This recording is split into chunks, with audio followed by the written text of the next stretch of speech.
business, a roll call. Supervisor Madrone? Present.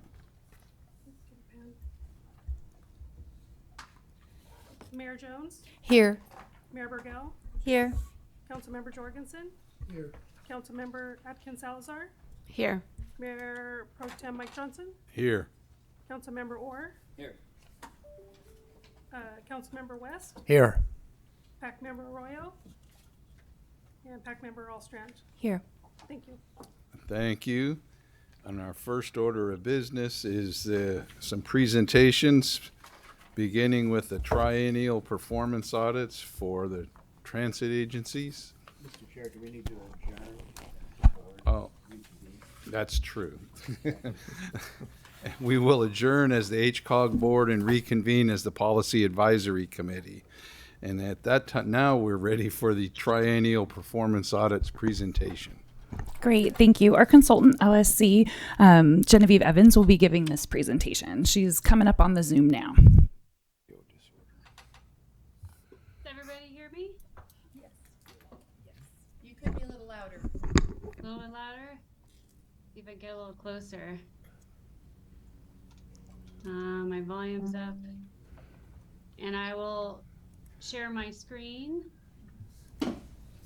Recording in progress. Here we go.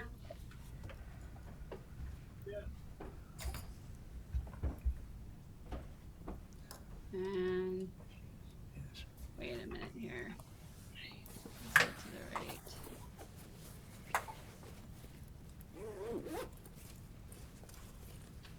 Okay, everybody see the slideshow? We can see the PowerPoint, but you're not in slideshow view just yet. There you go. Yep. There we go. Okay. All right. Good afternoon, good evening, everybody. My name is Genevieve Evans, and I'm an associate with LSC Transportation Consultants. Acadia Davis, a planner with LSC, is also on this meeting here. And we have conducted the triennial performance audits for HCOG, as well as the transit operators. And the period that we cover is from July 1st, 2019 to June 30th, 2022. And first, I like to just give an overview of what the performance audit process is and why we're doing this and why it's important to you. You're probably familiar with the Transportation Development Act. This was a law passed back in the 1970s that allocated a couple pots of money, mostly for public transit, but also for other transportation purposes. This is the LTF, the Local Transportation Fund, and the STA, State Transit Assistance. LTF comes through sales tax, STA, sales tax on diesel fuel.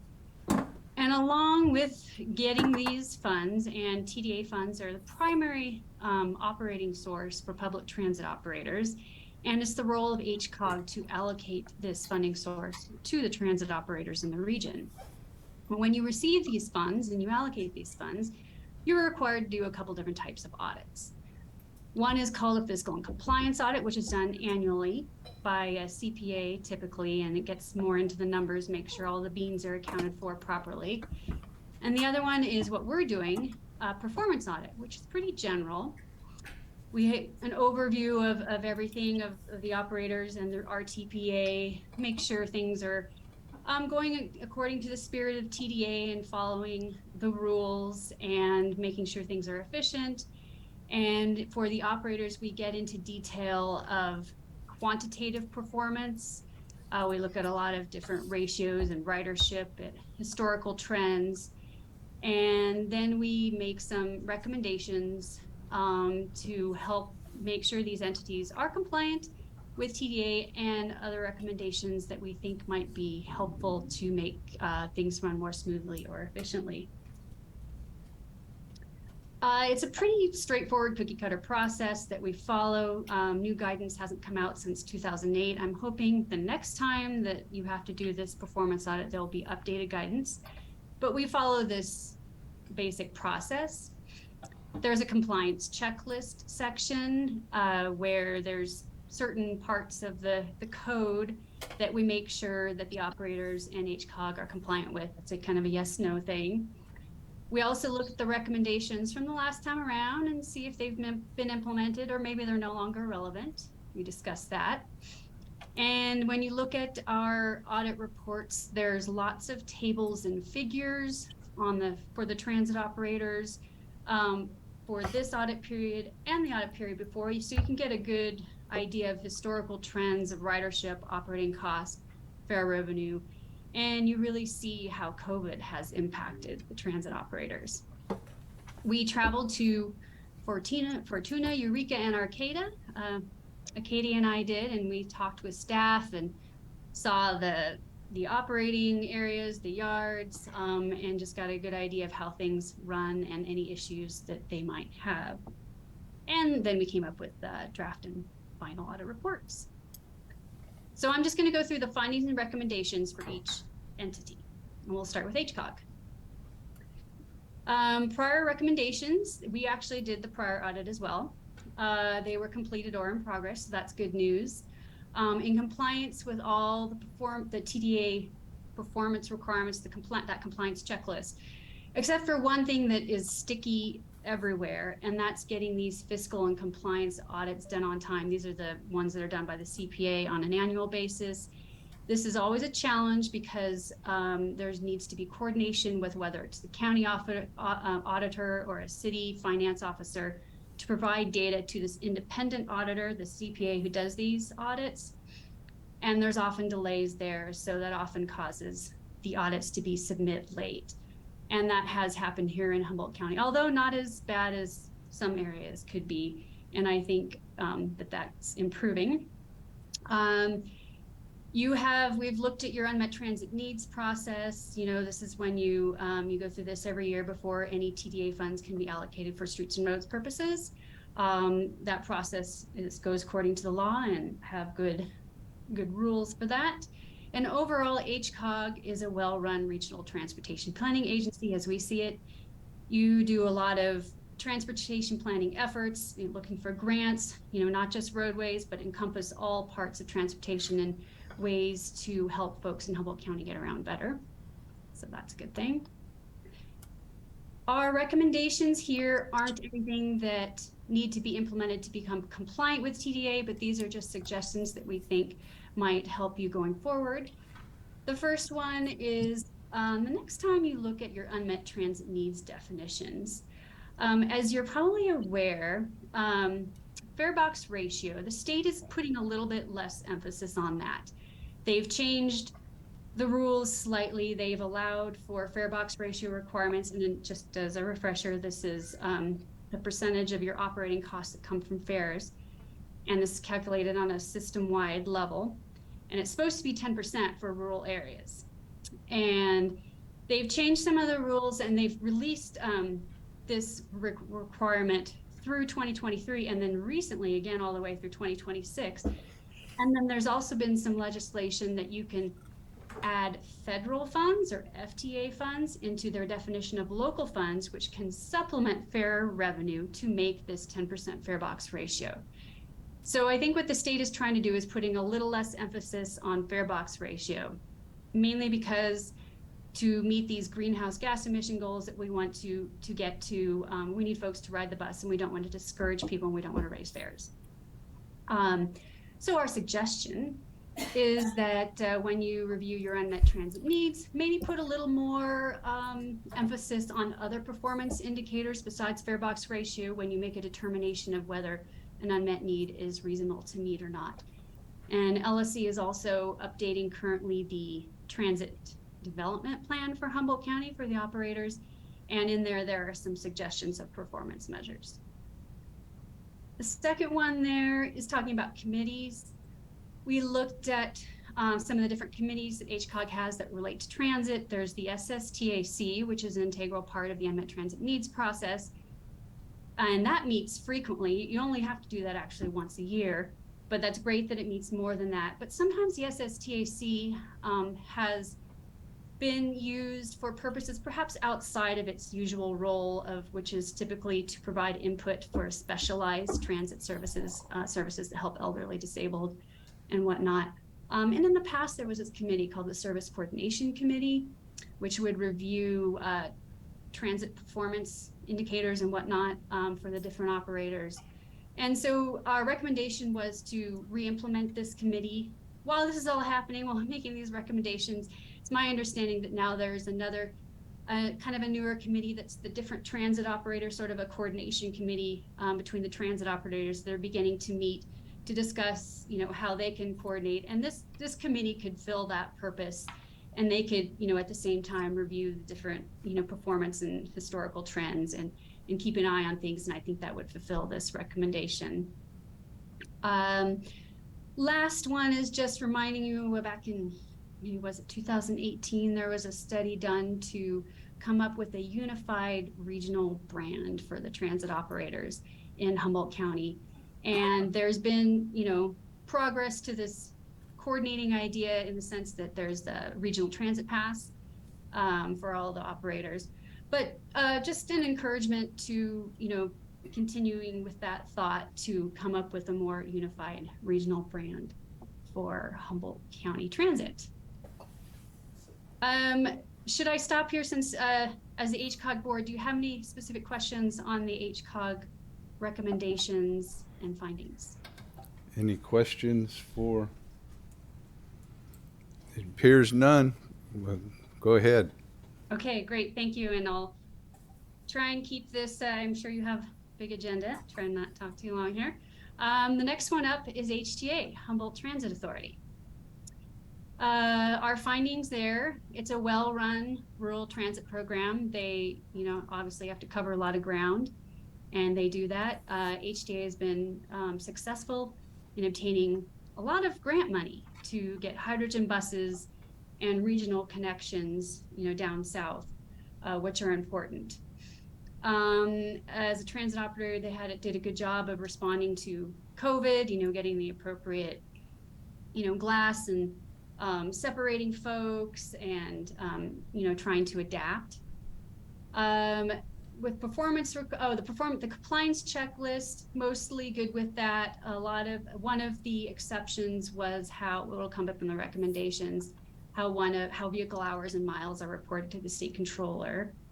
Most of the prior recommendations from the prior TPA were complete, exceeded the 10% fare box ratio, so that's great. And as you'll look in, the performance measures, and we'll have some of these, you'll really see how COVID has affected things. Operating costs per hour went up there. We've had a lot of inflation, 9% inflation. Everybody's been seeing this big increase in costs. Passenger trips per hour is what we think of as our productivity performance measure. And for fixed routes, we used to really think 10 passenger trips an hour was great. Eureka area, we're still getting that, which is great. And Eureka is a pretty centralized area with good fixed route bus service. But when you have, Redwood Transit System and Southern Humboldt, you're traveling longer distances. It's really difficult to get that high level of a productivity measure. This is system-wide, so this is incorporating everything. So we see our dip during COVID down to 5, but we're going up. So that's good news. And here's fare box ratio, showing that we're well above the minimum.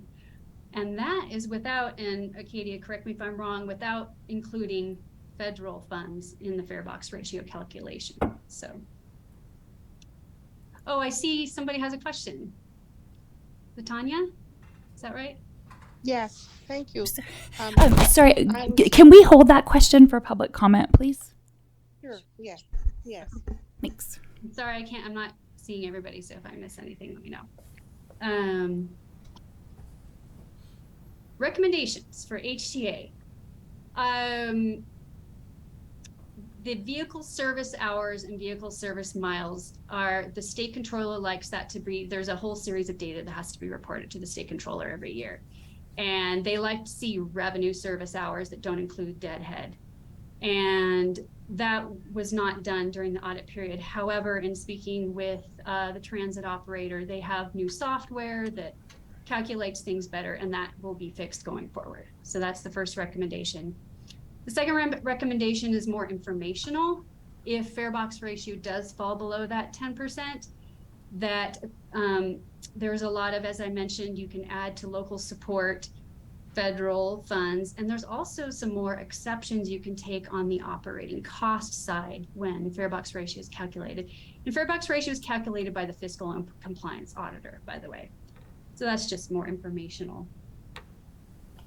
I'll go ahead to Arcata. Arcata obviously was greatly affected by COVID. You know, they rely a lot on college student ridership, and they have a good relationship with the university. Again, met most of the compliance requirements. Some of them were submitting these state controller reports on time, and that's often a problem. But we also think that's improving because there's a new finance director over there at the city. So I think they're working on that. Again, maintained a 10% fare box ratio, which I should note, most rural transit agencies have not been able to do that during COVID. So a lot of this is due to the good relationships and funding agreements that, say, Arcata has with Cal Poly that help with that. We'll look at the performance indicators and you'll see how that's affected things. And there's a good working relationship with other transit operators in the region.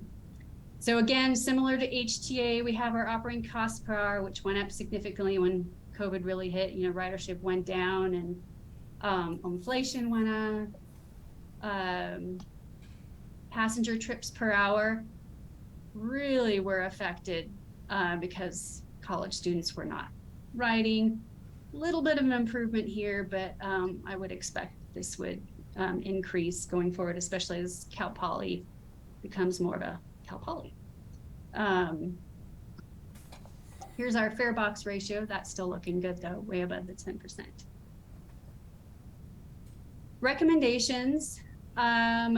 Another operating statistic that needs to be reported to the state controller is employee hours, full-time equivalents. And the way they like it calculated is a little funny. It's a little different than the way the federal government likes it calculated. So we've just made some clarifications on how that should be reported. And I know they're working on that. The second one is to make sure that the state controller reports are submitted on time. And again, they have a new finance director, so we're hoping that will improve. Fiscal and compliant audits. Some of those were not submit on time as well.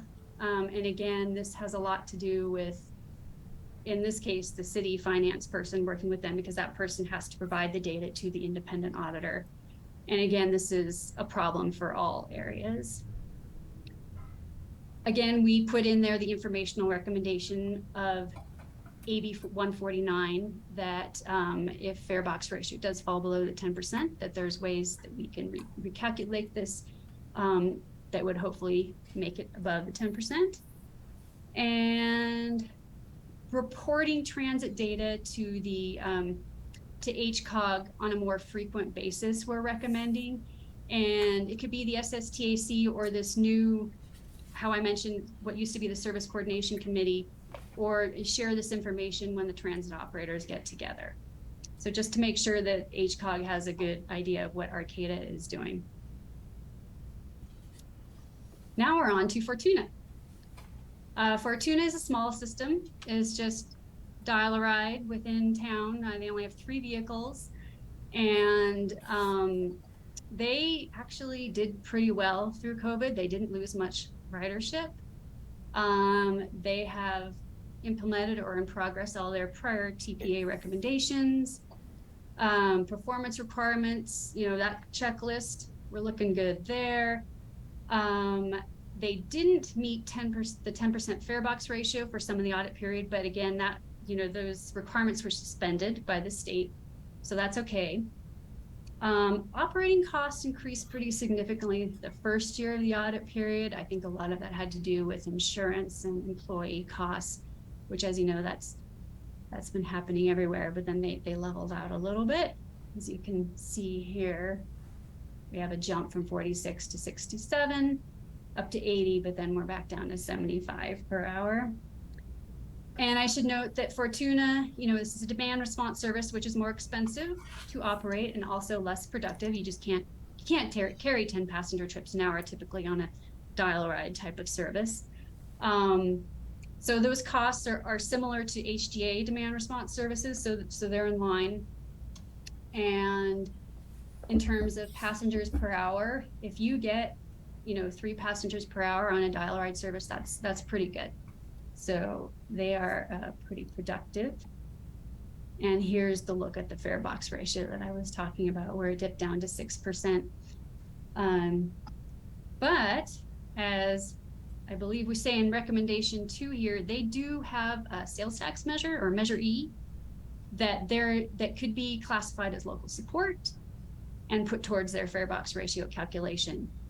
And so if they do stay below this 10%, we are recommending that they do that, as well as any other. They don't receive FTA funds, so that couldn't help them in that sense. But that is recommendation 2, is to add in Measure E if they need it as local support. The first recommendation there has to do with, you're probably familiar with the CARB Innovative Clean Transit Rule, where the goal is to transition all transit vehicles to zero emission by 2040. And small transit agencies need to start doing this 2026 and be fully, all new vehicle purchases must be zero emission by 2029.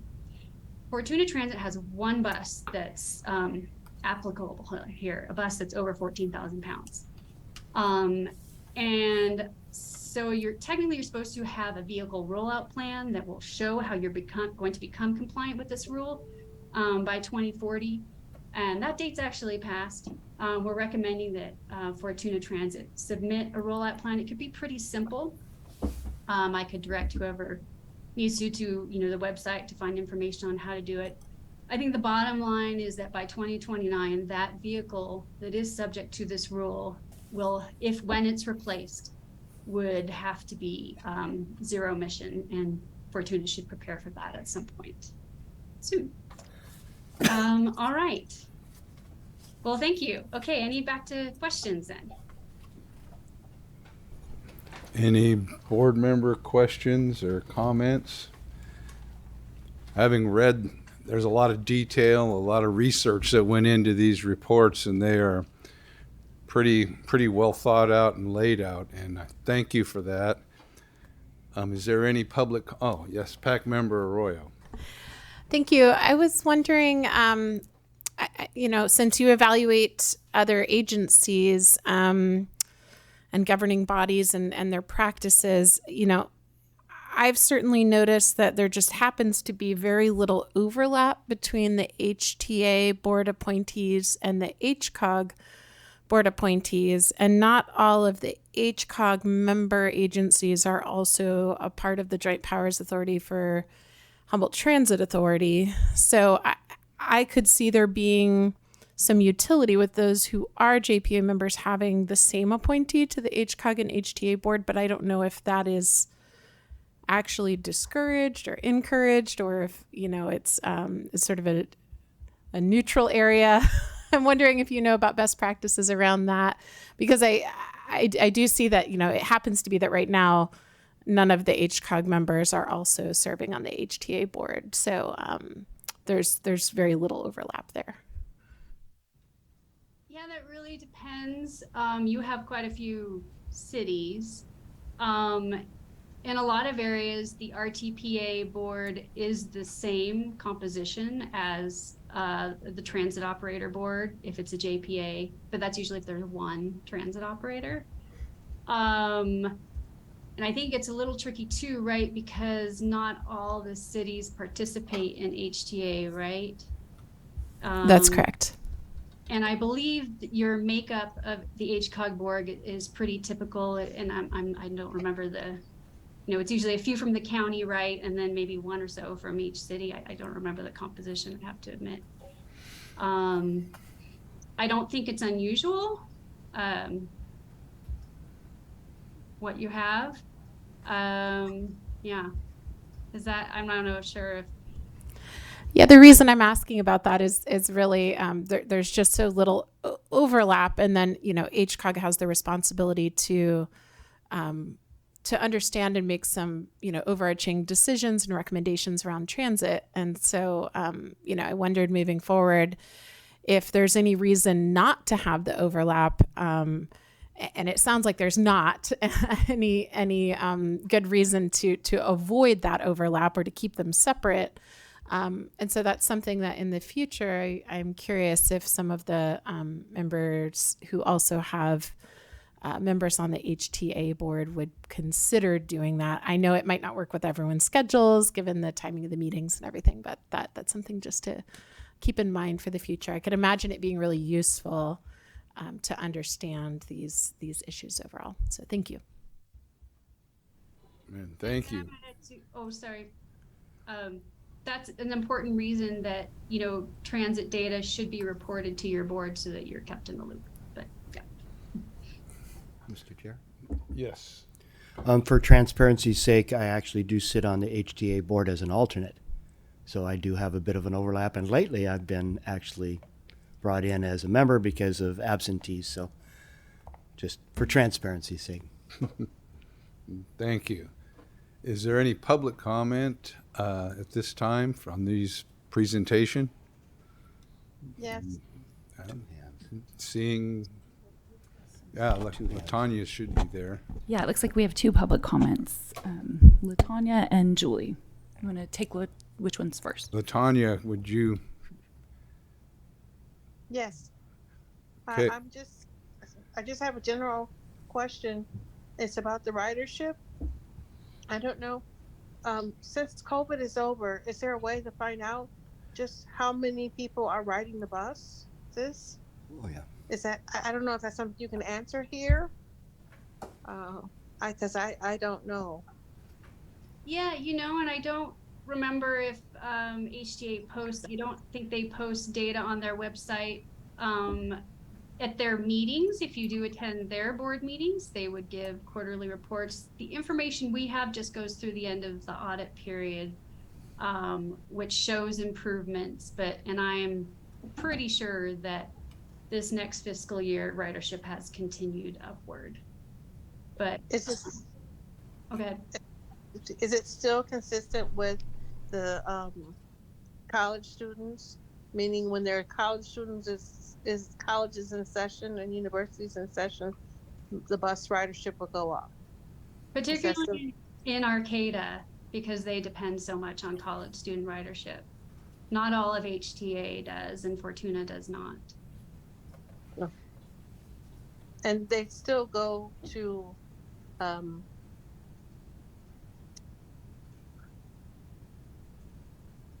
Fortuna and further out? Okay. HTA, yes. Okay. All right. Yeah, check out their website, Humboldt Transit Authority. They have a pretty good website. Yes, I think the transit is phenomenal. I think it is. But I haven't ridden the bus lately because I'm not local. Mm. Okay. But I'm hoping to come back and be able to ride the bus. All right. Thank you. Thank you. And at this time, Julie. Hi, yes. Thank you, everybody, for having this opportunity to come in. My name's Julie Christie. I'm a resident of Blue Lake. I actually am, in relation to our prior speaker, I think I really enjoyed having our audit presentation. That's really important to know as we're moving forward and going to zero energy in the next 3 years. I think that having more audits and reports on how much, I'm trying to get on my light, on how much transit system is being taken advantage of in the county, and in relations to us transitioning in the next 3 years, that we also are giving reports and consolidating within our cities and our unincorporated what transit systems are already being used for fossil fuels, diesel, electric, what we already basically have, and what our goals are going to be set forth in the next 3 years, and to really make them either be realistic or not realistic. So I'd appreciate as much as we can as well with reporting to our supervisors, as well as we progress with moving forward with those goals would be very productive and appreciated. So thank you very much. Well, thank you for your comments on that.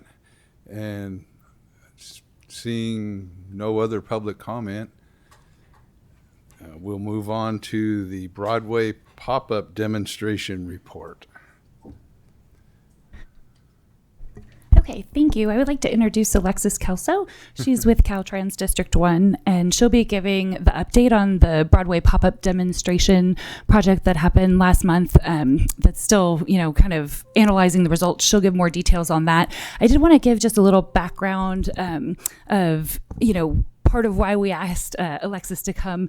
I think we're all interested in how the Broadway pop-up went, but just more generally getting more updates to the board about all of the activities going on along Broadway in terms of, I think a couple months ago we got the report of sort of all the different phases the different Caltrans projects are at affecting South Broadway. So we want to stay up to date on those. We also want to stay up to date on any traffic safety tools that they can show us. So just a heads up that this is kind of the first of many reports that are going to be specific to Broadway, and just appreciate Alexis coming and kicking us off. Yeah, I'm happy to be here. Thank you, Beth, for the introduction. But again, my name is Alexis Kelso, and I am the Complete Streets Advisor for Caltrans District 1.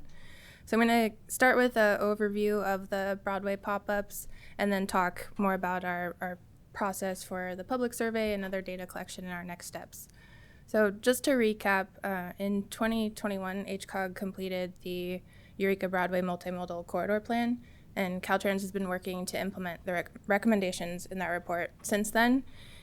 A lot of the elements included in that are a change to the operations on Broadway and are some new treatments that we haven't done in the district before. So the pop-up demonstrations were a way for us to supplement our modeling efforts to better understand the potential impacts of these proposed changes, including the potential for mode shift, and to engage our partners and the public in evaluating the project features before they're constructed permanently.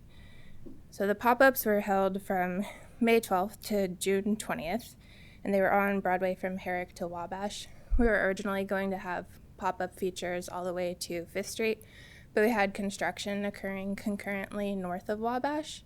So the pop-ups were just Herrick to Wabash, and everything north of Wabash was temporary traffic handling for the construction of sidewalks, and driveways, and curb ramps.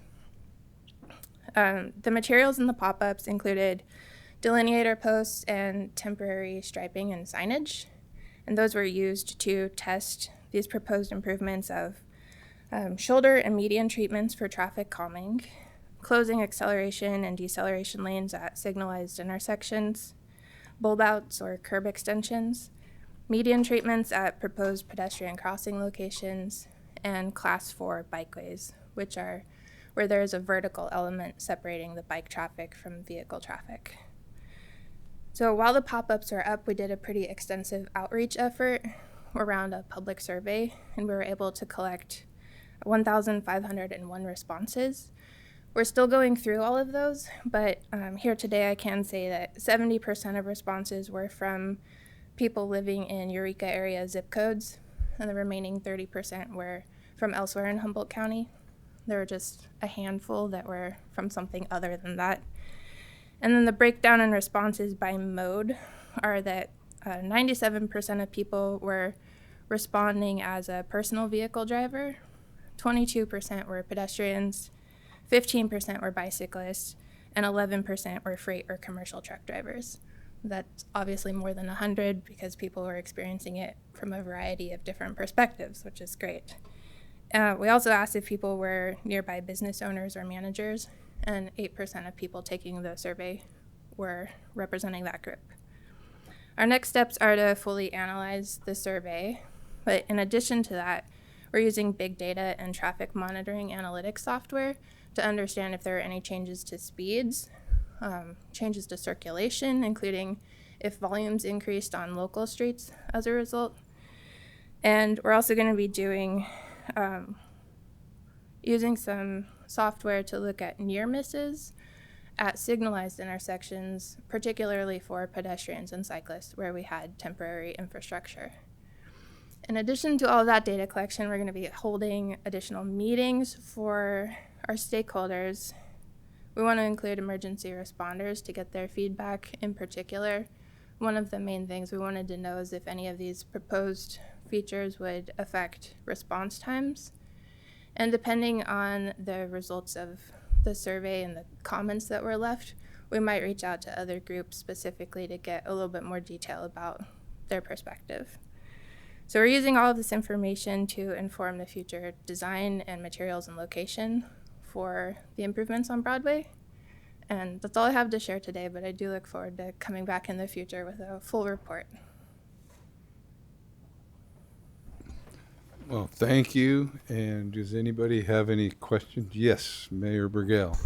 So I'm just curious, you know where it was blocked off at ENF where you couldn't turn in? So that was just mitigation for the changes happening. That's not something that's going to be included in moving forward?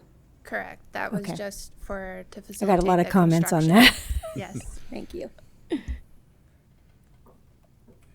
Yes, Supervisor Madrone. Thank you. Thank you for your work. Thank you, Caltrans, for being responsive to these concerns about traffic safety and making really big efforts to try and figure out some new improvements. I want to applaud that. Thank you. Thank you. Well, Supervisor Arroyo. Thank you. Along the same lines as Kim Burgell's question, I certainly got some questions about the portion of the 101 corridor where it makes that turn, where there are currently those stay in your lane temporary striping.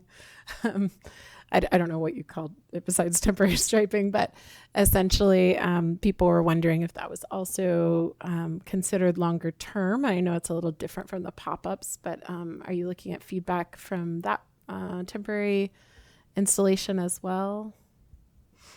So that's also part of the construction going on, and I'm sorry I can't speak to how permanent or not that would be, but we're happy to follow up with more information.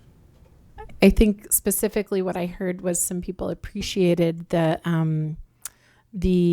lane markings there such that you couldn't change lanes around the curve. So if that's helpful at all, I realize it's part of a separate stretch of Broadway, but I thought it was interesting feedback and made me go back and travel through that section using multiple modes to see what it felt like. So thank you.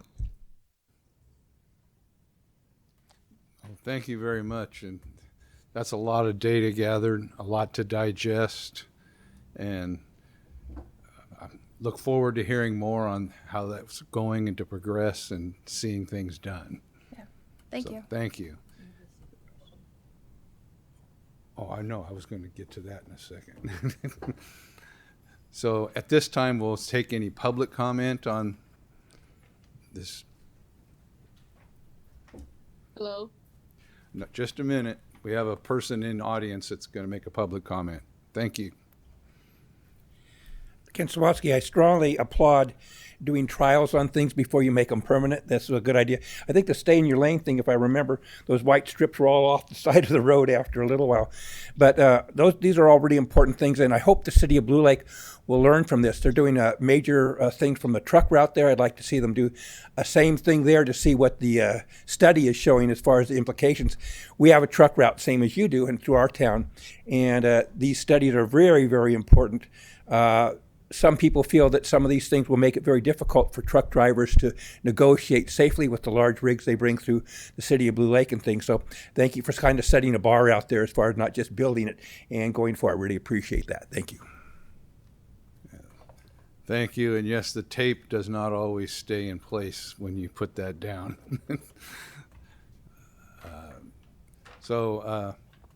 LaTanya, yes. Yes. My question is regarding the construction of the sidewalks. I'm just wondering has it started? And if it has during that time, how has the flow of traffic been with the construction going on? There's new sidewalks along Broadway near the mall, and to AAA in that area. I think they were gonna build sidewalk on the, is it southbound?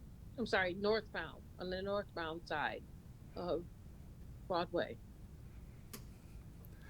Well, the person here is not the person that represents that project, but she did say that we may hear later on how that's going. From personal viewpoint, traffic is moving through there and the sidewalks are being completed, and it will be a safer place to walk once the project is done. So thank you for the question, and I think Julie is next. Yes, thank you again for taking my comment. This is Julie Christie out in Blue Lake. I am jumping in on this one. My husband drives between 3 counties and 5 different mills on his daily, some days 6 a days travel.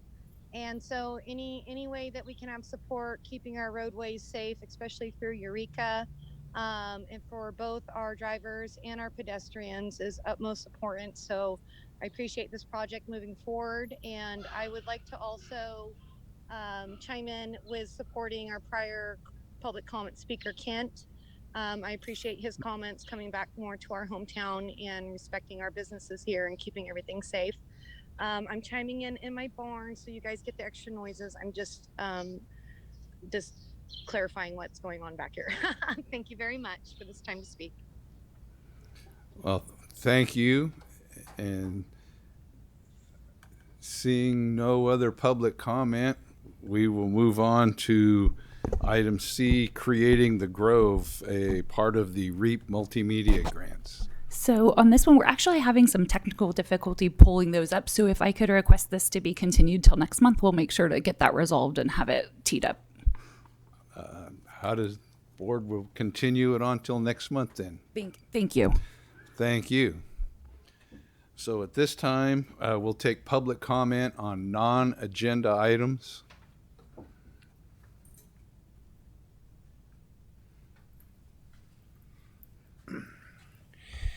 Ken Swatsky, when I leave here, I get to go to a planning commission meeting, and they're a really neat project for autistic kids out in McKinleyville. I don't know if you've heard about that. I don't know if that falls within your venue, but I'm self-diagnosed autistic, so I always have to pre-apologize. Sometimes I'm very direct, very blunt, and try and deal with facts.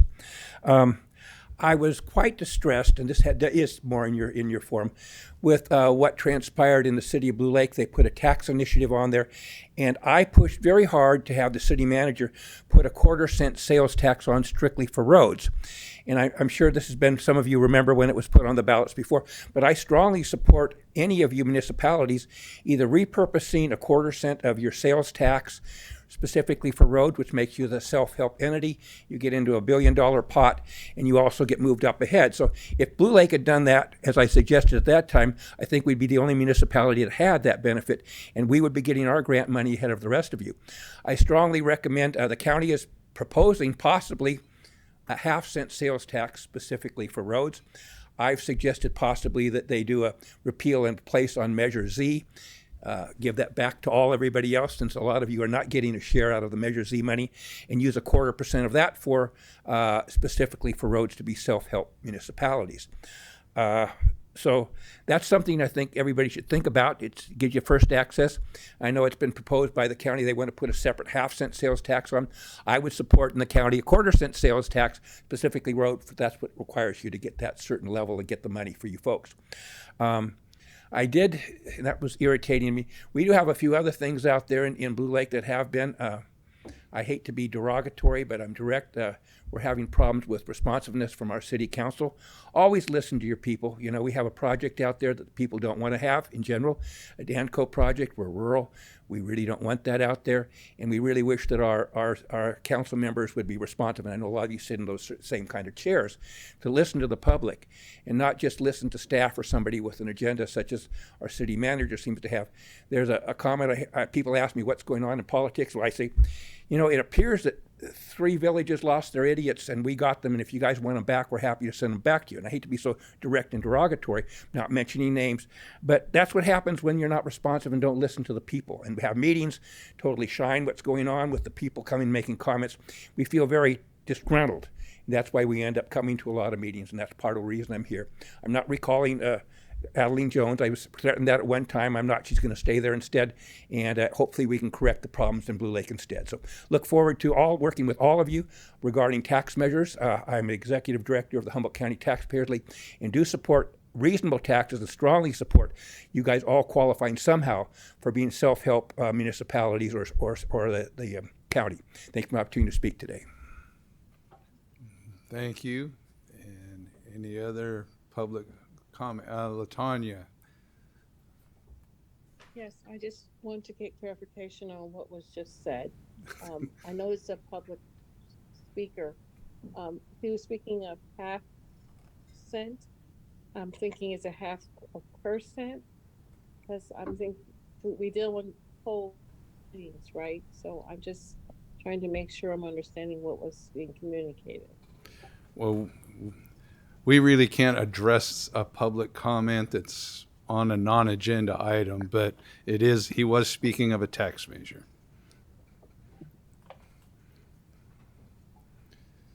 So with that, seeing that was the last public comment, we will move now to the consent calendar. We have 2 items: approval of the meeting record and the fiscal year 22-23 Regional Surface Transportation Program Policy and Allocations. Does anybody have anything they want to pull? I would move passage of the consent calendar. Second. We have a motion and a second. Is there any public comment on the consent calendar? None. Seeing none, we'll take a vote. All in favor? Aye. Opposed? Motion is accepted. Consent calendar approved. And we will move on to action items. The Humboldt Bay Offshore Wind Heavy Lift Multipurpose Marine Terminal Project. Notice of preparation comment letter. Yes, thank you. So you, in addition to the letter you received a couple days ago, there's a supplemental letter that's in front of you, and I'll talk through all of that. So the Harbor District late last month issued their notice of preparation. This is for, as you mentioned, the Humboldt Bay Offshore Heavy Lift Marine Multipurpose Terminal. It has included in your packet was the actual notice of preparation, which includes the full project description. There are components that are on land and some also in the bay, including dredging. So that was fully described in the notice of preparation. Our letter, first I'll say it's not uncommon for HCOG to submit letters at this phase of the CEQA process. We often comment on large regionally important projects and also housing projects to make sure that as entities are going through their CEQA review, they're reminded that they should be consulting the regional transportation plan policies and the goals we have in there, and make sure that the projects are being analyzed in concert with that.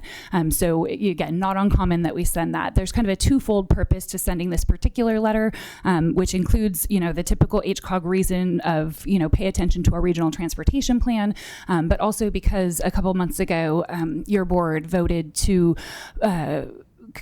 participate with the Community Benefits Network, the Offshore Wind Community Benefits Network, and they are working in concert with that network. We are working to provide comments on the NOP. So some of them are more specific to Community Benefits Network concerns than just standard HCOG. So there's 2 pieces there.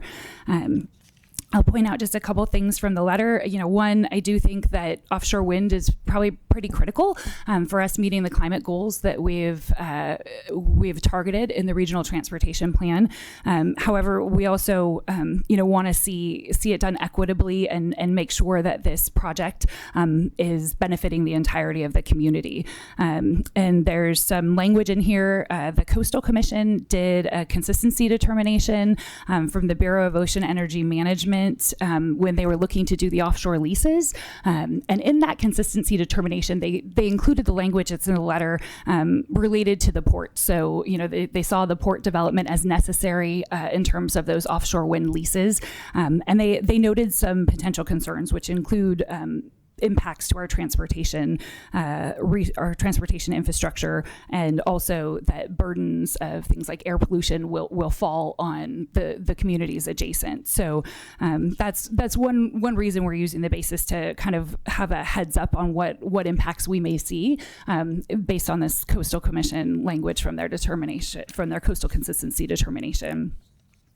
The language that was added for you to consider today, this was just brought up yesterday at our last Community Benefits Network meeting, and it really has to do with the issue of missing and murdered Indigenous women. And there is kind of I think some people see this and they think it's very tangential, and it's really not. It's not tangential to the port development project. It's also not tangential to transportation. So I think I've mentioned this before, but in areas where we see camps come up when there's sort of resource extraction, so let's think of like maybe a town popping up around oil production or something like that, the cases of missing and murdered Indigenous women also skyrocket in those areas. In Humboldt County, we happen to have some of the absolute worst rate in California. I think in California, 1 in 5 women that's gone missing and murdered Indigenous women in California is from Humboldt County. So we are already, clearly at crisis levels for this issue. The specific recommendation here really fits in well with HCOG policies and goals, which is providing robust public transportation. So the idea being, if we think of the communities that are out on the peninsula, some of them lower income communities, and them not having good access to transportation, this puts them walking in areas that may not be safe and makes them vulnerable to this type of exploitation. So the recommendation here is really to make sure that the project is contributing to a robust public transportation system. It will have multi-benefits for the region, and this, in this particular, issue, it also reduces the potential for harm. So I just wanted to highlight that. And then I think I'll leave my presentation at that and just be open for questions if you have any other questions about what's in the letter.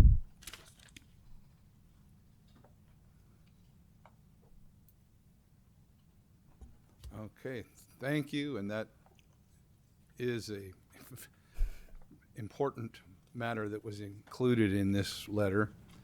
Is there any other questions? Or yes, Supervisor Madrone. I'm sorry, you were just showing a red line version. I'm not sure that I did get that actually. But, It was at our desk. and so in there is addition of the missing and murdered Indigenous peoples comments. Last page. Okay. And that missing and murdered Indigenous peoples thing is primarily in here related to transportation. Yeah, the Yurok tribe, their tribal court prepared an entire recommendation summary. So what I pulled out was specific the recommendation that goes with transportation. There's a lot of other recommendations about having a prevention plan that includes a variety of things, including worker education, community education, and a lot of best practices. So what I pulled out here was the information specific to transportation. Fantastic. I really happy to see that because I actually had very big edits prepared in relationship to that. And I really appreciate you doing that. Yeah, I also met with the Yurok tribe and Judge Abbey recently, and they were very concerned about this issue of increases in human trafficking that often come along with large construction projects, especially energy projects across the country, and man camps that often get developed in order to house a lot of workers, and the relationship between that and human trafficking. So I am very pleased to see this addition to the letter, because we really do need to get out in front of that. And it seems to me that it absolutely needs to be evaluated under the NOP and the CEQA process as to how do you do that? And of course, they had a number of suggestions, such as registration of all workers. Often the workers, there's no address for them, right? So you don't even know where they are or what's going on.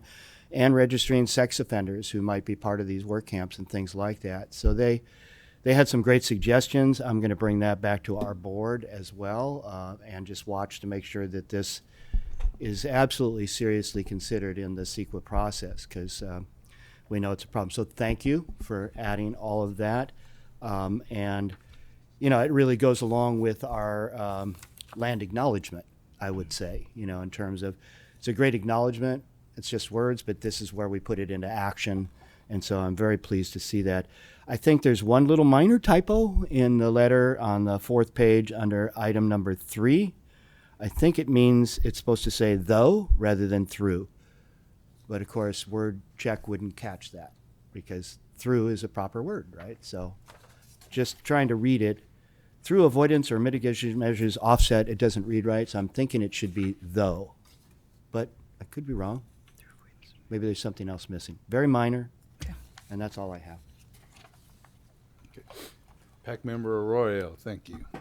Thank you. If I may make a couple of comments about transit, I did hear our planner with Humboldt Transit Authority, Jerome Curiazzi, who is on the line on Zoom, say recently that, and this was new to me, and I really appreciated it, that Humboldt Transit Authority's drivers all have training to recognize sex trafficking and risk factors associated with, abusive conduct, essentially, and are prepared to intercede. And I thought it might be helpful on that note to include that in the letter, just a one line about how Humboldt Transit Authority drivers do receive that training, because I was pleased to hear that, and I think it's really important.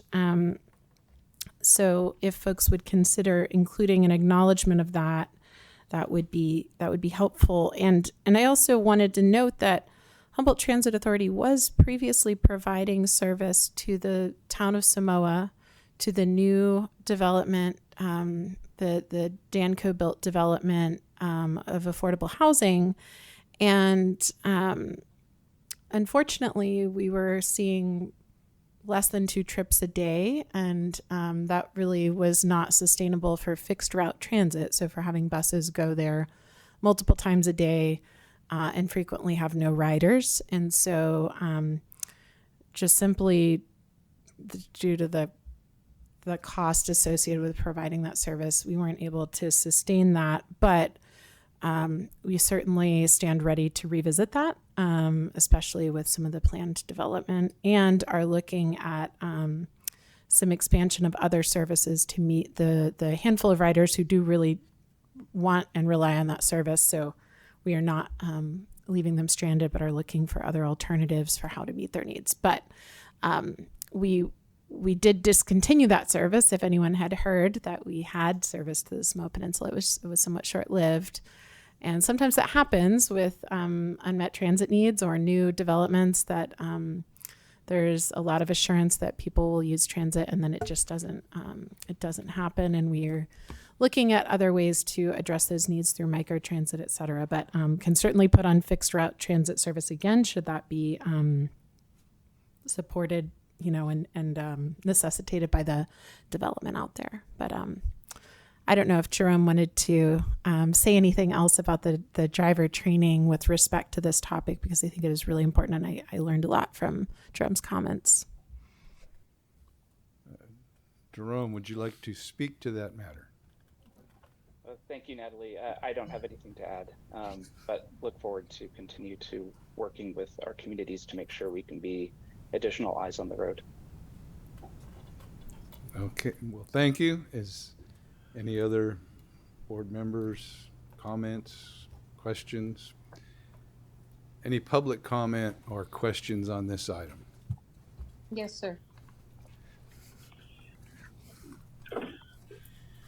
Ken Sawatsky, I think one of the biggest things that would be in all of our best interest, if you're going to get a benefit for all of the community, is to insist that we get a landing of some of that power here enough to satisfy our needs. There's talk that maybe this completely skips us, goes down through the ocean. We have no landing here. I'd like to see something put in here where all of our energy rates, our bills we pay are very high here compared to throughout California, that they be cut in half. If these people are going to benefit from this, we want something where we benefit, especially if we're going to be switching over to electric vehicles. Our power needs and usage is going to go through the roof.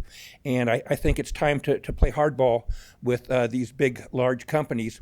They have a tendency to walk all over small communities, and if we all band together and get our rates down where we can afford to go more electric, I think it's all of our best interest. Personally, I don't think this project will ever come to fruition. I don't think Mother Nature likes it. I objected to the onshore wind that was Ontarian had, but that was way less impactful than what I see happening here. And so hopefully, if you do negotiate something, get us a good PG&E rate so we can switch over to electric. Thank you for my opportunity to speak. And thank you for the comments, and they are being noted and will be addressed. So with that, Julie. Thank you for taking my comment again. I was just going to lower my hand to not be an inconvenience. I want to concur with Kent and also with the fact of us going, net zero on our energy. We have to be really, realistic about this. I'm a farmer. I come from 5th generation, my children here in this county, and realizing what it takes to live off the land. And I think anything that we can promote for each individual community within itself and its integrity to become energy sufficient is really our higher goal at the end of the day, and not to be relying on one big system. And that's why I'm referring back to our prior speaker's comments, because a lot of times their best interests aren't exactly ours, and their reality checks, not knowing what our environment and our seasons bring is another fallacy that I hate to see us get too invested in one project for a long-term solution. I think we need multi-projects. I think we need them spread out, and I think we need them multifaceted so that they can be available during many seasonal changes within all of our regional natural disaster type scenarios. So just really pushing that we wake up, we start trying. And another reason why I'm here tonight, and you haven't heard me much, but I think this is very important and very dire and necessary to have attention. So thank you for my time to speak. And thank you. And LaTanya. Yes, thank you for allowing me to speak. I just have a question. Is there a correlation between the I-9 form for employers and human trafficking in the area? I mean, do we see there is a high number of I-9 forms by the employer who participate in human trafficking, or less? And also, I wanted to know about there was a comment about the Sonoa housing and the bus not going there. I'm just wondering, or I just wanted to make the comment, please continue to have the bus go there. If it's only one person that catches the bus, that's a win-win, because to have transportation is so vital and necessary to get to the market or go to the doctor or go to work or even just go do other errands in the community. It's so important that the buses be an option. That's my comment, and I thank you. Well, thank you, and that will be recorded too. At this point, we'll close public comment and entertain a motion. Move approval of the letter as amended.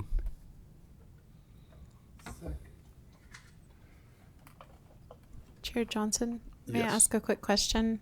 Does that include adding a line about Humboldt Transit Authority's training for drivers or capacity around identifying those risk factors? that would be one of the things that was recorded to be entered into the letter.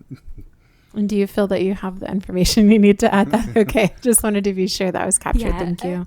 I do. And then just for clarification of direction, are you directing me to include any specific language about having the power actually land here in Humboldt? I will just add, that was one of the public comments, making sure that it doesn't bypass our area. I will add that the Community Benefits Network is also preparing a letter, which will have far more detail. I really tailored this letter to be specific to the transportation needs. I do think, having enough power to reach electrification for our vehicles is certainly, within our wheelhouse here. But just to also say that we have the opportunity, to sign on to the larger Community Benefits Network letter as well. And then just today that the Harbor District extended the comment period. It was going to close before our next board meeting, but now it's on, it will close on August 25th, just after our next board meeting. So if you do want me to come back with any specific language, we have time to do that. I was concerned that we would miss our opportunity to present this to the board before the scoping period closed. And so it was kind of one chance tonight to do that, but that's not the case after all, based on what they just published today, that we have a little more time. So just that's good.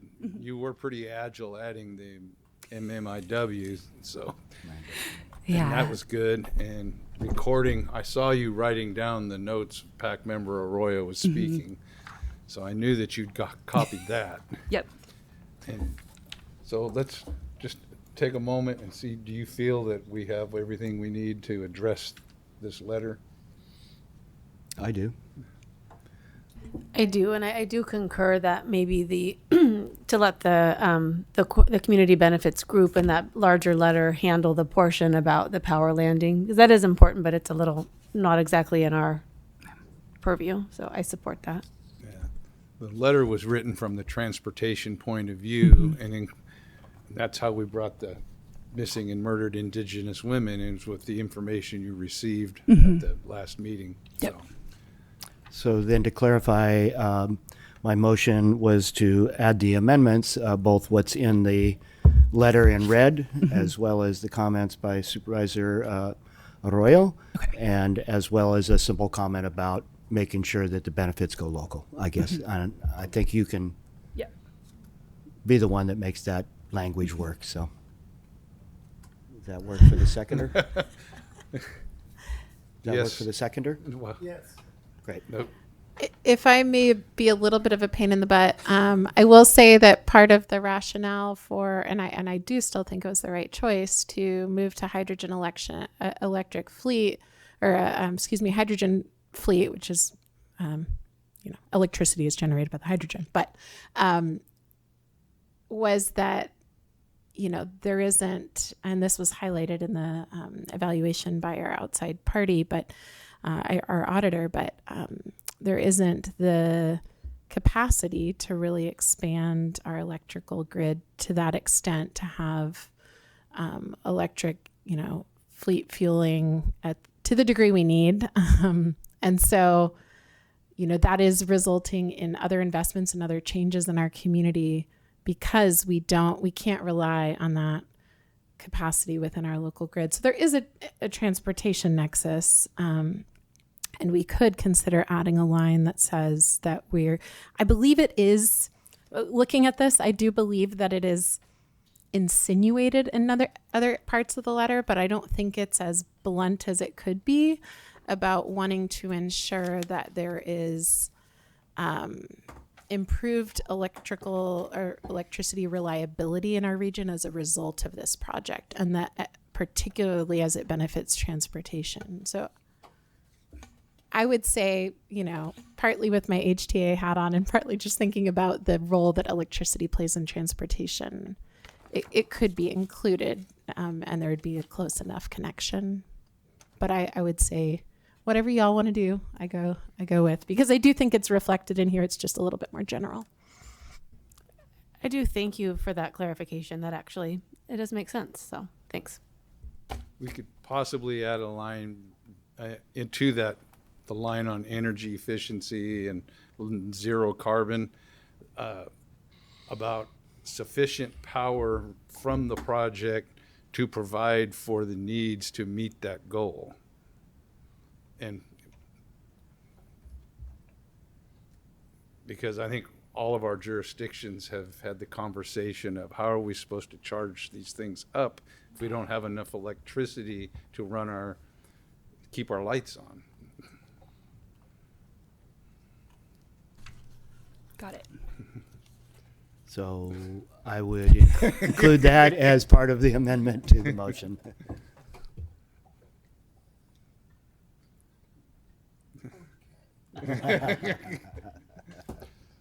So did we have a second? Yes, he did. Okay, so we have a motion and a second. We can get a vote. All in favor? Aye. Aye. Aye. Opposed? Seeing none, the motion passes. We have a letter to write. And we've copied everybody's comments into it. I think it's a very good letter, and we've picked up some areas that we hadn't thought of, and we're ready to go. Thank So, you. dredging through the paperwork here. There are no informational items, so at this time, by motion, we'll reconvene as the HCOG board and approve the PAC recommendations. So moved. Second. So we have a motion and a second. All in favor? Aye. Opposed? None? Okay, we've reconvened as the HCOG board. And PAC recommendations were passed, and we come to HCOG staff and member reports. Okay, I have quite a few updates this evening, so I'll get through them here. First, just a few just updates about things staff has been up to.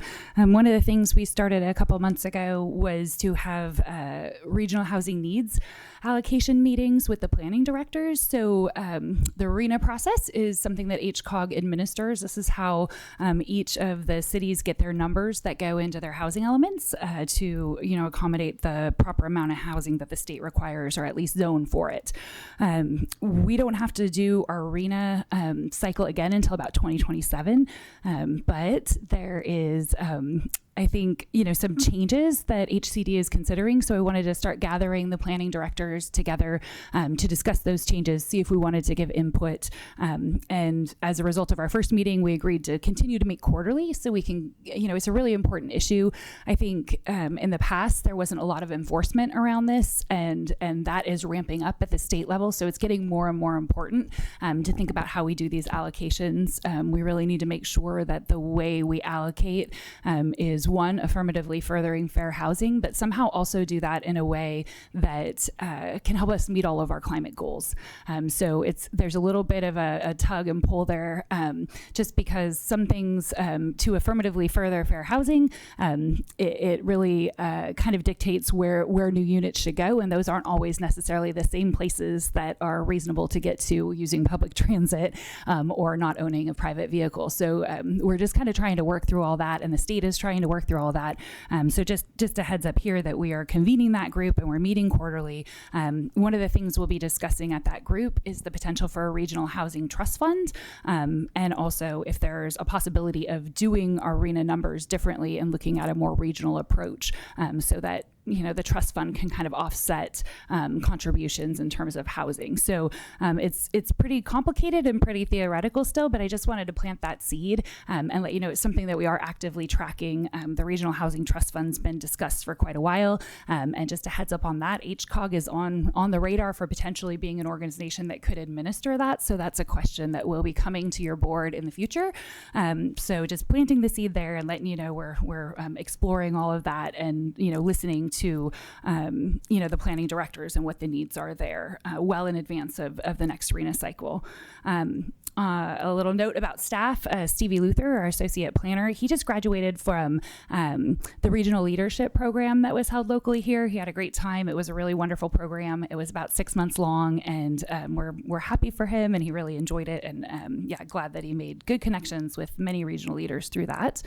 And then I hope that you've all been seeing a flurry of emails about Dan Burden coming to visit and the ways you can get involved in that. Dan Burden is like a walkability superstar. I think people are really, really excited. He really is a national expert, and it's a big deal to have him come and spend these 4 days in our community. So there's activities starting on Saturday, July 22nd, and going through next Tuesday. And please just check your emails about the updates on that and attend anything that you're able to. He's going to be in several communities and then give presentations in the evening, kind of downloading his recommendations for what he saw during the various walk audits that he's doing. So he will be, I think, in Eureka, in a couple locations, Arcata, McKinleyville, Blue Lake, and maybe some other spots as well. But those are kind of the highlights. Definitely Broadway gets some attention on that. So just really exciting. We're contributing to this with REAP money from our grants. So that's paying for our portion. And then several jurisdictions have also made up the difference. So we're just really, really excited that he can come and join us. And I hope that all of you will take advantage. A couple other things there. The STIP cycle, the State Transportation Improvement Program. This is a program that happens every 2 years. I got to work on this when I first showed up, and now I'm already on my second round. So it's nice. We got our draft allocations. So we will be taking that to the TAC at our next meeting and starting to discuss this. This is at least for the draft allocation. Last year we had a little over $6 million, and shockingly this year we're looking at a little over $9 million. I guess 2 years ago when we did this. So we actually have some capacity, which is exciting, and we'll be working with the TAC to bring projects forward. So more information to come on that, but just heads up that we're starting, and at least the preliminary numbers look really good. That we'll have more money to use towards regionally important projects. We did submit a grant last month. This was for one of the infrastructure bill, the federal infrastructure bill programs, the Safe Streets and Roads for All program. We worked with the TAC, and we are working on a regional Vision Zero action plan. Every jurisdiction has agreed to participate, and we have not only just participate in the plan, but they've all pledged some level of either in-kind or cash support. And we'll be looking at a regional Vision Zero action plan that has specific pop-up. You heard Alexis speaking about pop-up demonstrations. There's funding for pop-ups in each city and the county. So each jurisdiction will have at least one pop-up demonstration that will be decided based on public input in terms of where that pop-up is occurring. The other great thing in that grant, if we receive it, there's these MyoVision cameras, which they are technology that helps analyze all the turning movements and includes pedestrian travel, so you can see near misses and things like that. So we would actually be buying these cameras with the grant money, using them during the pop-ups, but then they would be available to, they would still hold them at HCOG, and they'd be available for jurisdictions to check out in the future.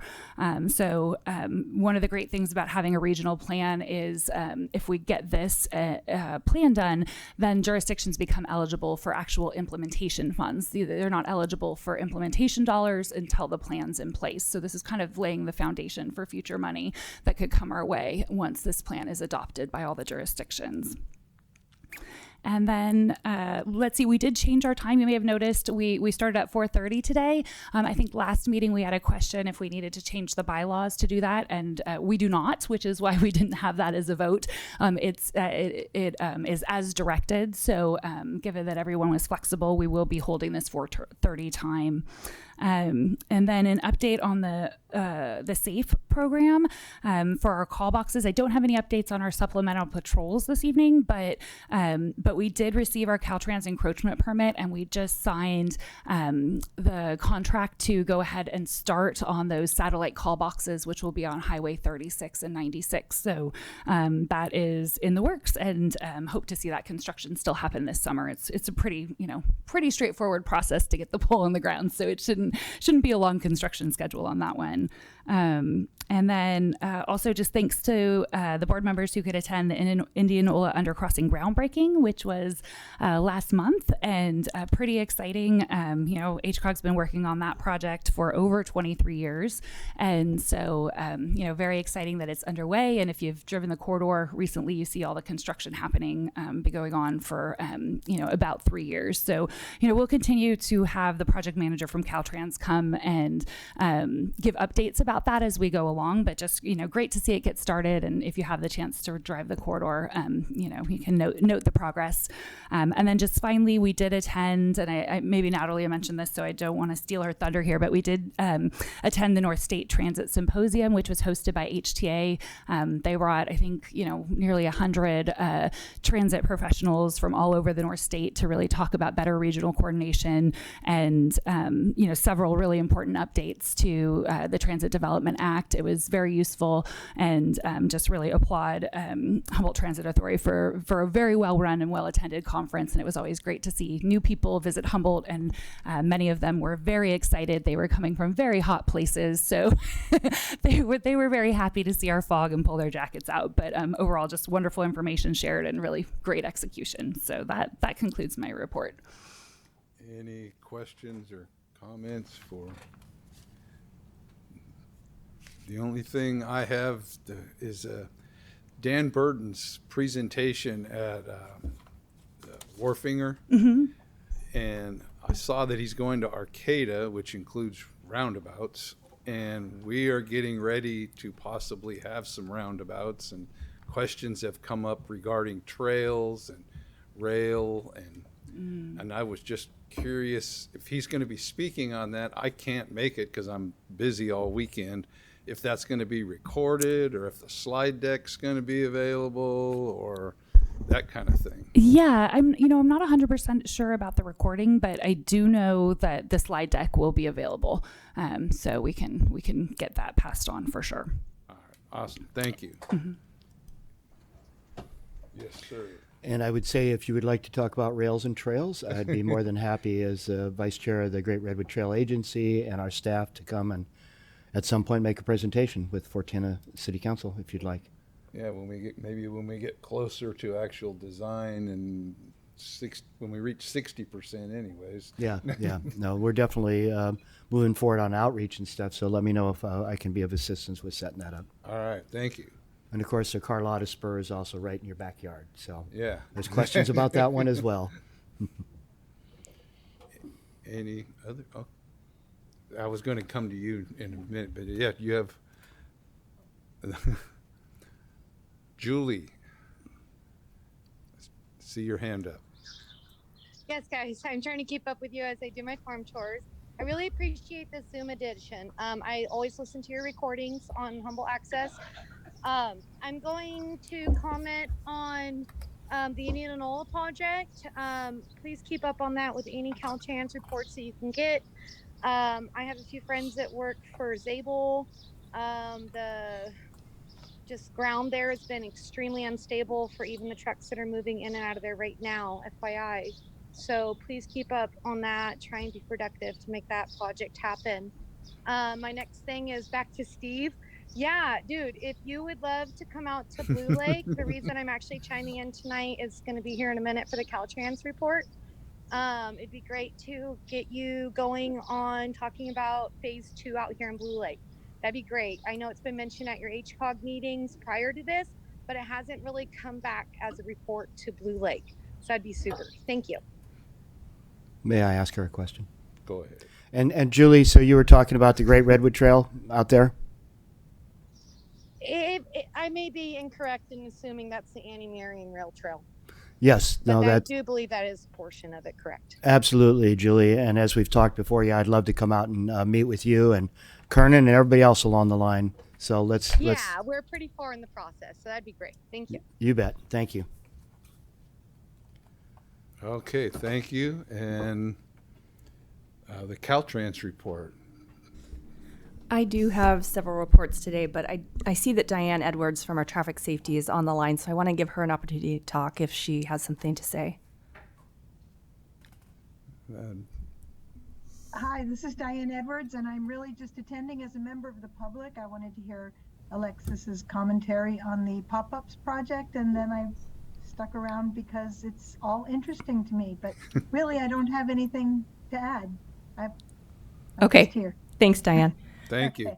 Okay, so the State Route 299 200 grade separation project, that project's expected to be complete by the end of this month. We're working on hydro seeding and fiber rolls this week, and next week we're going to remove the K-rail and place the final striping. And I know that there was a question about the milestone report and the end construction date, and it's a little misleading, I know, because it says that March 2024. But that includes time for final inspection, closeout of permits, and final invoicing submittal and process. So, just a little cushion for those like final tie-up. The Arcata 101 merge project, that's the on-ramp from State Route 299 to US 101. We got the contract approval on May 31st. Shasta contractors will be doing that work, and there's a 55-day delay for start of submittals, but we should be seeing that work start just like imminently this month. Indianola Interchange construction update. We're currently working on constructing, sorry, my computer here. Traffic detours they'll shift the traffic away from the median, filling in the median and grading, and then upcoming work, placing temporary railing, and then column supporting embankment. So expect to see a 100-foot tall drill rig out within the next 2 weeks. An update on some grants. There's going to be a second cycle of the Caltrans Climate Adaptation Planning grants. There's $31.9 million available, and there's a tribal set-aside for that. We'll also be announcing the awarded grants for the fiscal year 23-24 Sustainable Transportation Planning Grant Program here mid-August. And then soon after that, there'll be a call for applications for the next fiscal year 24-25 Sustainable Transportation Planning Grant Cycle. That'll happen early in October with applications due in January.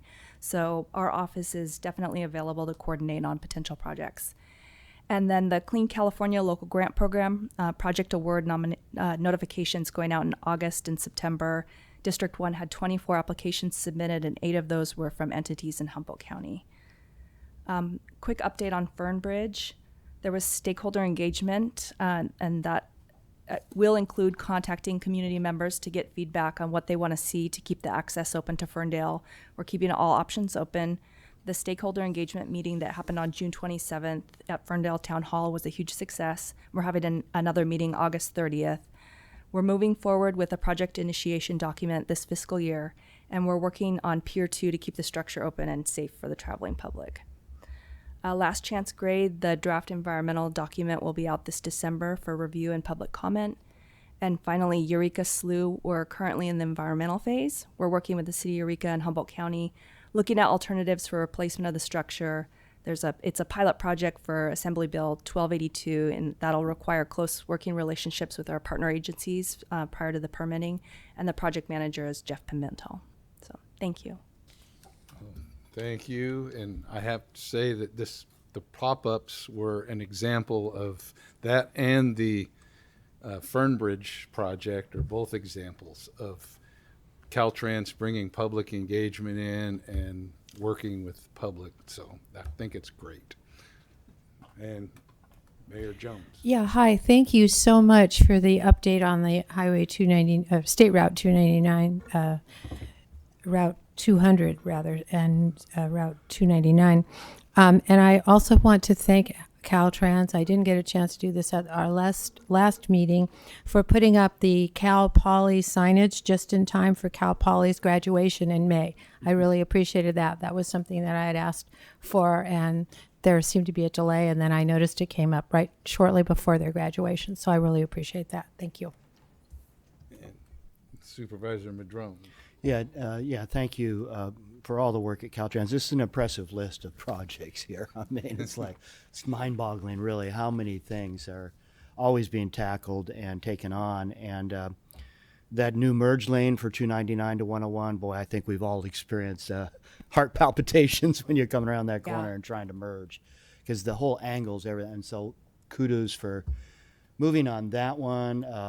And then also, I believe that Tom Fitzgerald mentioned that you're going to be doing the Minor B project up at Big Lagoon to provide a left turn pocket into the Big Lagoon community there, which has always been, you're sitting there in the fast lane Yeah. and making a left turn with people coming at 65 miles an hour behind you. And that will make some amazing safety improvements for that community as well. So thank you on that. Also really pleased to see the Little River Trail project on here, and I believe all of the design and permitting work is done. Congratulations on that. And now we're going to be looking for the grant money or putting it into the STIP, I think, next year or something like that, to actually go into construction in 27 or so. And that's one that's 25 years in the making. So that's going to connect the Hammond Trail into Scenic Drive. And then we just need the $10 million for Scenic Drive to, to do some landslide repair there as well. But kudos for all the hard work that everybody's doing there.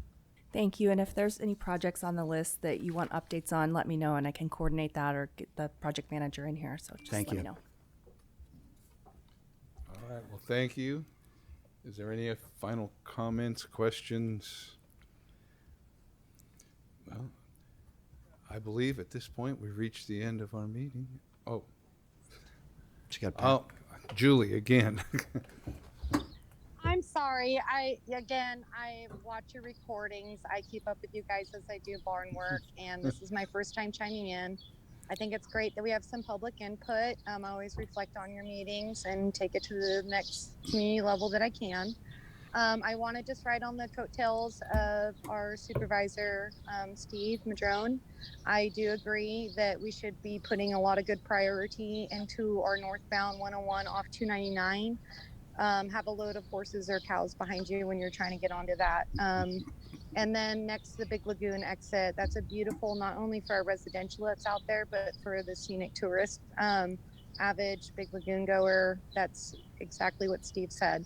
Little sketchy. So if we could prioritize kind of on those areas that are really gonna reduce a lot of incidences, I think are amazing. We have a lot of good room there. And with the Valley West one, you know, ideally having that continual lane like we do out of Health Sport onto Arcata there and whatnot, you know, I think that would be a great alternative into Valley West. I would like to go back to the Annie Marion Rail Trail, just asking Caltrans. I know we're not supposed to ask questions, just some yes and no, if we're going to have some reports on that, and perhaps other ways to be involved with Caltrans and as they progress with that project would be great. That'd be nice to know. Thank you. Yeah, sure. We can get an update on that. Absolutely.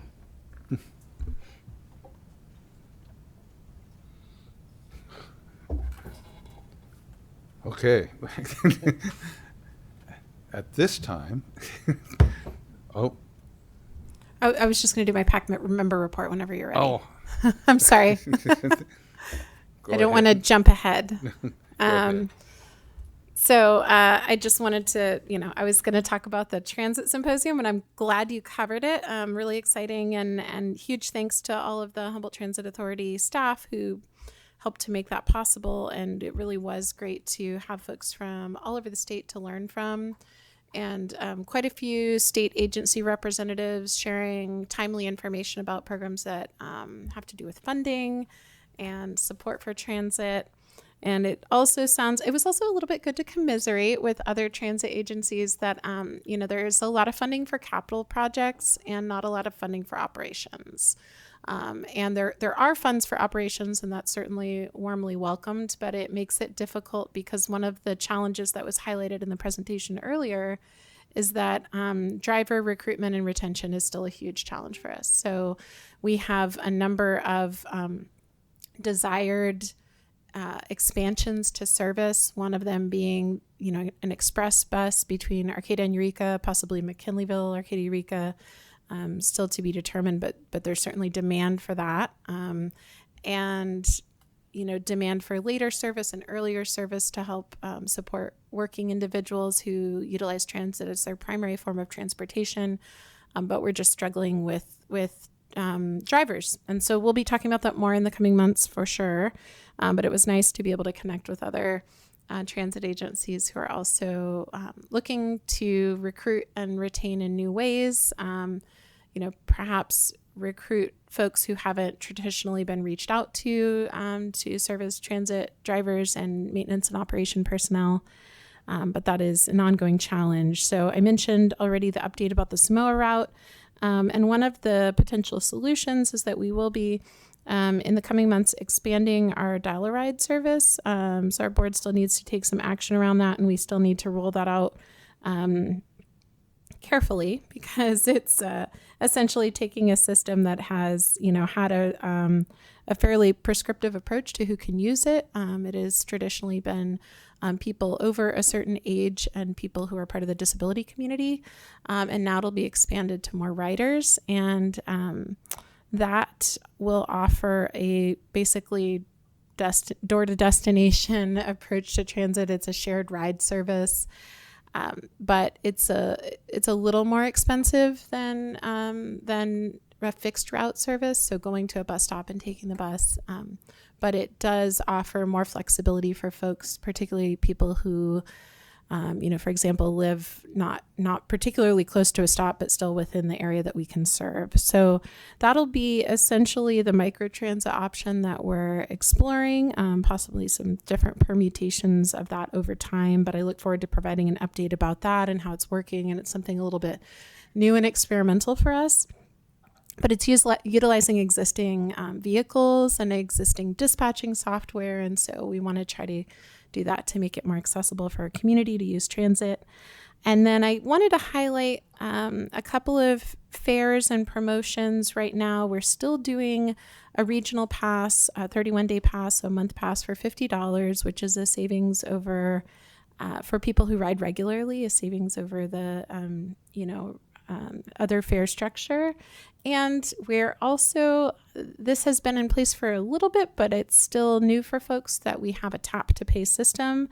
So you can tap with your credit card contactless on these little boxes as you get on and off the bus. And that's associated with fare capping as well. So there's fare capping rates for 2 hours, a day, a week, and 31 days. And 31 days matches that $50 transit pass. So if folks, and there's a back into the system that automatically makes sure that you're getting the best rate. So for people that, want to use a credit card and just tap on, tap off, that's an option, but we still have the fare boxes that will use cash for people who don't have a card to use. But one of the things I found really interesting at the Transit Symposium was some of the options that they're rolling out in other communities for people who aren't banked, who don't have a bank, but who want to use a card for some of their daily needs. So that was also something that has a nexus with other services in our community. So those are the updates for now. A couple of, big projects that are continuing to evolve, but I don't have any key updates for them this month. Awesome. Especially the tap to pay. I know it'll be really convenient. I'm really excited about that. And it'll hopefully reduce those delays when people are getting on and off the bus, and make it easier for our drivers. So it's a win. Supervisor Madrone. Yeah, I very much appreciated the Caltrans presentation several months back on the new gas tax analysis and stuff that's happening. I really want to keep that front and center for us, and I would love to get another update and make sure that we're keeping the local pressure on to really make sure that whatever we do, whatever system we come up with, that the recognition of the fact that local roads are just not getting what they need, whether it's in the cities or in the county. All you got to do is look at our PCI index and then compare that to Caltrans PCI index perhaps. And I am in no way suggesting that we should have less money for state highways, because I think we all appreciate how well they are maintained, but our county roads, our city streets, we're desperate, and we really need to make sure that whatever we do here really provides better resources and money to the local communities, because it can't keep continuing the way it is. And yes, we are considering a gas tax at the county, but that's still to be determined on when we do it and what it would be. But there's a lot of evidence that suggests that every car driver spends approximately $900 on average per year on car maintenance associated with bad roads. And so, we're hoping that the taxpayers will recognize that they're already spending this money on alignments, tires, shocks, etc., let alone the dangers of dodging potholes and the effects on first responder timing. And so if we can get some more resources to do that, and if we can have a local tax, as was mentioned earlier, then we can tap into some of this SB1 money better, things like that. But I would love to maybe keep the pressure on to keep coming back and talking with us about that, not just waiting till some later date when the draft's all ready. I want to. She Anyway, I seems think you really, heard me. willing to do that. So That'd be great. I think we can That'd be great. arrange that. Yeah. Yeah. Thank you. Yes, Mayor Burgell. So I just have a question for, I was going to call her council member, Supervisor Arroyo. So regarding the fair tapping, is there a place that we could go to? Will there be a press release? Will there be information that we can pass on to our people, a location to get that? How about I say I'll work with staff on that? We do have a flyer about it on the HTA website, but it's not like the most social media readable. It's a 8.5 by 11 piece of paper kind of format. So how about I work with our staff on something that'll kind of be informative that could be shared on social media? Because I'm kind of anticipating that you wanted something for both social media and print, perhaps. Yes, I do. Okay. I think, what a great opportunity for people. And I think that sometimes we get a lot of these great opportunities and people don't realize that they're available. And so however we can get that word out, I think would be really helpful. So thank you. Yeah, thanks. And I do really want to emphasize, and I'll try to work with our staff on the outreach around this, that we really did try to make there be a comparable approach for people that have a bank card that they can tap on and off and people who don't. It is a little bit like you do have to go and get the pass, but we really tried to allow there to be two alternatives. But yes, I will work on getting some information out to all of you. I'll send it to you to send out about those updates. I would appreciate it. Thank you. All right, thank you. And with that, I believe we've reached the milestone of this meeting will be adjourned.